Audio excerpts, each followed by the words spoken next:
Hey there, Bob for Oregon's Constant Gardener. Welcome to the OCG Fam Show to you, my YouTube buddies. What's going on? Let me know in the comments. We'll talk about it after the show. Right now, let's just get into the show. Pluto's Peak, the microbial inoculant from Nectar for the Gods. We've talked a fair bit about it. It's fairly new, but it's getting in there. And one of the questions we had was, how early in the process would you want to use the microbials at the start of your process? And when you switch from pot to pot to pot, do you need to keep re-inoculating? What do you need to do? How do you use this microbial in your grow? And Scott talked a little bit about that. I thought it was interesting, and I think you might find it helpful. So I'd like you to watch the clip, and I'll talk to you after. Don Juan, or as we like to call him, Don Magic Juan. Question about Apollo.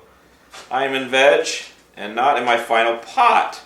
Would it be a waste to inoculate with microbes before my final transplant? No, Don, feel free to use it whenever you get it, even if you are in a 6-inch to a gallon pot, because the azos in Apollo is a colonizing bacteria. They don't even need to germinate. They literally are growing in the package.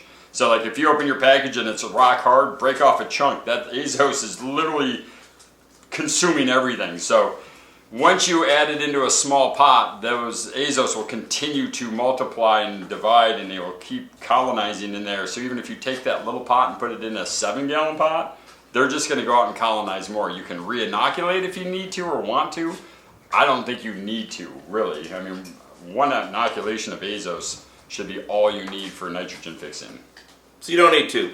I don't think so. Although, not unless you're doing like a 10-week veg or something, then maybe, but 4 to 6, 7 weeks, you should be totally fine. And your first inoculation in a 6-inch pot or greater will have enough mass to then colonize up to a 7 to 10 gallon. And it's in that, a little soil is going to fall off, but you're still, it's in there. No, it's ridiculous. That stuff is scary how fast focused it around grows. the roots. And, yeah.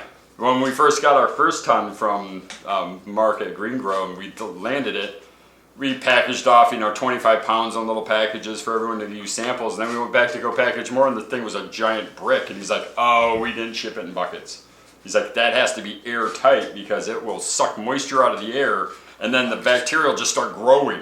And they'll grow, and they'll literally bind everything together into a giant stone. So we learned the hard way, so did Mark. No joke. But he took care of us because it was a good company to work with. He probably has registered his products as well. Okay, what do you think of that? Informative, entertaining, helpful, agree, disagree? Questions, comments? Throw them in the comments and we'll talk about it. Also, viewer questions, episode coming up soon, so any viewer questions you may have, put them down there too. I love you. I'll see you tomorrow. The OCG Fam Show. It's pretty good. It happens every day. It's the OCG Fam Show. See you tomorrow.